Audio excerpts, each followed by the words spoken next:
Welcome back to hour number 2 of the Gary Sutton Show on News Radio 910 WSBA on a beautiful Tuesday morning. You know, everywhere we look around the world right now, we seem to be in turmoil. And, of course, news this morning of the attacks now in Syria against ISIS and also another group known as the Khorasan. And we're going to keep our eyes on that throughout the day and let you know the president is supposed to be speaking at any moment about that at the White House lawn. And we'll, get any news on that for you throughout the morning. So stay with us here on WSBA. With us this morning, though, is Dr. Walter E. Williams, the economics professor from George Mason University, author, columnist, political commentator, occasional host of the Rush Limbaugh Show, and one of the smartest people I think we've ever had on our show. Good morning, Dr. Williams. How are you? Hey, good morning, Gary. I'll spit that out eventually. It's Tuesday morning, and I haven't washed my tongue yet. So anyway, one of the things that I wanted to talk to you about, you've been working on a new project, which I think is really fascinating. It's called Suffer No Fools. And for people that want to know a little bit more about you and a little bit more about how you view the black family here in our country right now, and really your story, which I believe you put in the information there as a uniquely American story, this is really going to be a neat series. Oh, well, yeah. Well, thank you very much. When I was asked to do I had the documentary. As a matter of fact, the documentary is based on my autobiography that I wrote in, I think, 2010 or 2011. It's called Up From the Projects. And when I was asked to do it, had I known how much was involved, I might not have done it. Namely, the director says that we have something like 51 hours of taping. Wow. That's going to, for a 1 hour show. And the people can they can go to my website and click on Walter. Just go to WalterEWilliams.com. Right. And I guess about the middle of the page, it'll show. It will be where you can click on Suffer No Fools, and then on one part of it, it says where to watch, and you can just click on where to watch and find out when it will be shown on a PBS station in your city. Yeah, but I've been looking at that, and we haven't got one here in Pennsylvania yet, but it's going to be coming our way soon, I understand. So I'm looking forward to when that happens, and we'll get it on here. So okay, good. Hey, when one of the things I just want to talk about this for a second. And I might, and also, if I said one of the things I mentioned in the documentary, and which is one of the greatest commentaries that we can make about our nation, is that just because you know where a person ended up in life, you can't be sure about where he started. Right. That is, there's such economic mobility in our country, and matter of fact, today's very, very exceedingly wealthy Americans, they're new generation people. It's not the Carnegies, it's not the Goulds, it's not the Rockefellers, and the other, and Pullmans and all the others. It's new money like Bill Gates, Steve Jobs, people who started out with relatively modest beginnings and just worked their way up towards the top.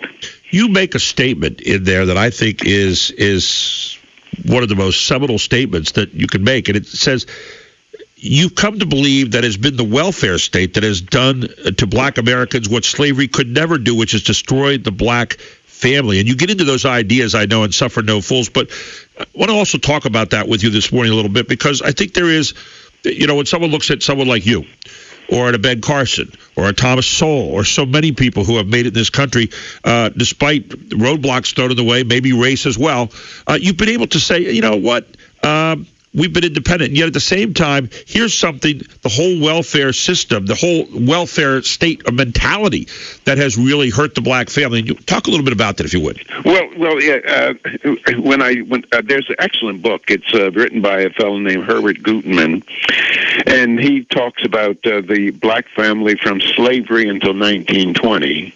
And it turns out that today, roughly just about 30% of black kids live in two-parent families. But even during slavery, according to Herbert Gutmann in this book, he documents that that most black kids were raised in two-parent families. Now, the families were not married. The man and woman was not married because it was illegal for blacks to get married during slavery. But they were brought up in homes where they had two biological parents. In the 1880s, in most of our cities, the 75% of black kids lived in two-parent families, and this was true up until the late 40s, and then you started finding decline in the family. Now, the important thing to recognize is that if you listen to the intelligentsia today, or if you listen to the civil rights organizations, they'll tell you that the decline in the black family is a legacy of slavery. It's a legacy of Jim Crow and racism. Well, you have to ask the question, well, gee, if that's the case, well, how come black families were far more stable during earlier times when there was gross racial discrimination and few opportunities? And just one other thing, that in the 1920s or 19-teens, the illegitimacy rate among black teenagers was less than that among white teenagers. Right. In 1940, the illegitimacy rate for blacks was 14% compared to 75% today. And so I think that knowing something about the history of black people in our nation, it gives lie to many of the excuses that are given today. So what happened between the teens and the 1940s then to change that whole thing from your particular vantage point? Well, I believe there's a couple things. One, I think it's the welfare state. That is, the welfare state made irresponsible behavior less costly. And then there's been a change in the values. When I was I'm 78 years old, but when I was a young person, if by chance a black girl had a baby out of wedlock, it was a disgrace to her family. Right. And she was very often sent down south to live with relatives, a grandmother or whoever is down south, because she was an embarrassment to her family. That's no longer the case today. And matter of fact, and if you look at illegitimacy among blacks, it's 75%. But if you look at illegitimacy among whites, that's climbing. I mean, that's 30-some percent now. And so the welfare state has made slovenly behavior cheap. I mean, it has subsidized slovenly behavior. And look at what the government tells a young black girl, or young girl anyway, black or white, who lives in an unstable household. The boys are in trouble, and there's no father there. The government, in a sense, makes her a proposition. Look, we will give you food stamps. We will give you a housing subsidy. We will give you some money on one condition: that you have a child without a father. Right. Now, let me ask you a question. Why the number of fathers leaving those families? Why the high, we've talked about the illegitimacy rate, but why the high number of fatherless families among black families here in our country?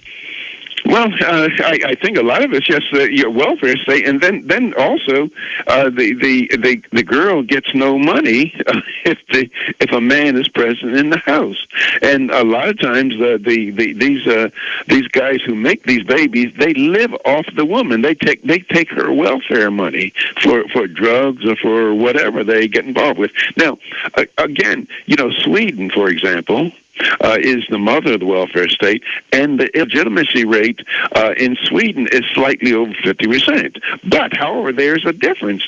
That is, in Sweden, many of the people, they don't bother to get married, but they live together. Right. And so there is a mother and father in the household, and so you have different outcomes. And a bunch of boys growing up in the absence of fathers, as so many cases, as so often the case in the United States.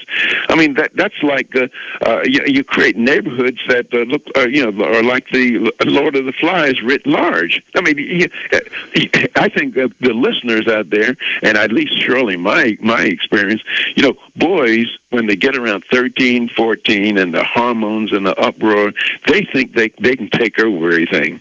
What you need is some kind of man there to punch the dude out, to let him know that he's not running anything. He cannot be a thug. And very often, women just don't have that ability. I'm not saying all women don't, but many women just don't have that ability to handle 150, 175-year-old strong 16, 17-year-old. One of the things you talk about in Suffer No Fools is that black people cannot make great progress until they understand the economic system. That was a quote in there attributed to you. And you said it was then in your life when you realized that you concluded that what America needed was to heed the words and the ideas of the Constitution. Take us inside that thinking. I was at Cal. This is like in 1962 or 63. I was a student at Cal State, L.A. And over the summer, I was a sociology major, and over the summer I read W.E.B. Du Bois' Black Reconstruction, and somewhere in the book he said that black people are never going to get any salvation in our country until they understand the economic system. And that was enough to get me to change my major to economics, which is probably one of the wisest things that I could do. But I think that the significance of he didn't actually make these observations, but there are so many people, so many black Americans who think that the way to salvation is to put blacks in political power, to have blacks as mayors, or have blacks as president. And if you look at the cities in our country where blacks live under some of the worst conditions, the rotten schools, the rotten living conditions, insecurity, you find that they're in the very cities where a black is the mayor, superintendent of school, and chief of police. And so I'm not saying that there's a causal relationship between that, but hoping for the political system to deliver you is wasteful. Well, again, it comes back to the idea of what does the Constitution really talk about? It talks about a nation that I think tries to foster an independent spirit as opposed to a nation that tries to foster a dependent spirit. And when I hear the language of many of our leaders out there, elected leaders in both the Congress, the president, even other places as well, who push kind of a dependent spirit when they're talking about minimum wage, getting into the middle class, things like that. I don't know that is a lesson that is really helping any people in this country, black or white, or either. No, it's the politics of envy, and politicians thrive on the politics of envy.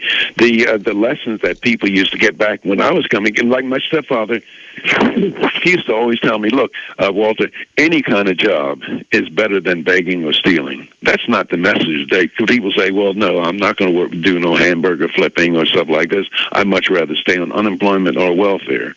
And then another great lesson I got from my stepfather, he says, look, if you want to get somewhere in this country, you got to learn to come early and stay late. And that was those were some of the values that I grew up in. And my mother used to tell me, and it's also in the documentary, the 1 hour formula that I talked about her. She said, look, man, we were poor. We're poor as church mice. And she said, look, I used to tell my sister and I, look, we have a beer pocketbook, but we have champagne taste. Good statement. I love it. We look at this today, and somehow we wait around for fair to show up. This is going to be fair. That's going to be fair. I don't know if anything is fair to anybody. We all would like to have as equal a starting point as possible. We're guaranteed that America is a place of opportunity, and yet we don't start at a fair place, and we're not going to end up at a fair place if we don't do the work. Yeah, that's right. If you're looking for a fair place, or if you're looking for fairness, I mean, you have to wait until you get to heaven. Yeah. Now, but I think that the important thing is to pay attention, to know something about the rules of the game, to the constitutional structure of our country, and I think that some of the things that too many black Americans think that it's racial discrimination that explains their plight, and that's just plain not true. Dr. Williams, we're going to come back. I want to ask you about an article you wrote last week called Multiculturalism is a Failure, and how that really is tying in today to the war on this extremist terrorism that we're seeing around the world right now. Dr. Walter E. Williams will be right back with us here on The Gary Sutton Show on News Radio 910 WSBA. Welcome back to the Gary Sutton Show on WSBA with Dr. Walter E. Williams this morning, economics professor, author, columnist, political commentator, occasional host of the Rush Limbaugh Show, and now with a new documentary out, Suffer No Fools, and he's back with us here on WSBA. I tell you what, Dr. Williams, I'll get to the point where I get done introduce you. That's a segment. You got so many things going on right now. and even at 78, you're still going strong, and that's the main thing. Hey, I read this piece the other day, and it really struck me today because of the fact, we're attacking Syria this morning. We're in an attack against ISIS right now in Iraq. You talked about multiculturalism is a failure in a piece that you wrote last week. And one of the things that you wrote in the article, and I thought was really a good one, multiculturalism is Islamist's foot in the door. We're seeing it be a failure in places like Australia, Great Britain, France, other countries here. In our country, the idea used to be that we're supposed to have assimilation, the whole idea of a melting pot where you brought all different cultures here and then you gave a part of that culture to become this unique American. And we don't seem to want to do that anymore. And what we're seeing around the world is the invasion of new values and new ideas that are not just different, but absolutely tried to wipe out what the idea was here in the first place. Are we not? Yeah, I think you're right. That is, for most of our history, immigrants came here to become Americans. They adopted American values. They learned American history, and they learned the language. Today, you get people coming here. They want to bring their own language. They want ballads. They want school. They want lessons taught in Spanish. They want lessons. They want stuff in Chinese, and they want ballads in different languages, and that's entirely new in our history. But even more significant than that is that many of these immigrants who come to our country, they want to bring the failed institutions and the behavioral structure of their own country. That is, they want to bring the idea, well, look, if your daughter embarrasses you by having sex with an infidel, well, you can kill her. They call it honor killing, and there have been several in the United States. They want to bring things like genital mutilation of women, something that's practiced in about 50 countries around the world, and they want to bring Sharia law to our country. And so I wish that we would adopt the tactic of, I believe, the former Prime Minister of Australia. He told the people, look, he told the Muslims in Australia, if you want Sharia law, you go back to where you came. Right. You go back to, but the point is that we find many Americans on college campuses, they're saying, well, don't be Eurocentric. One culture is just as good as another.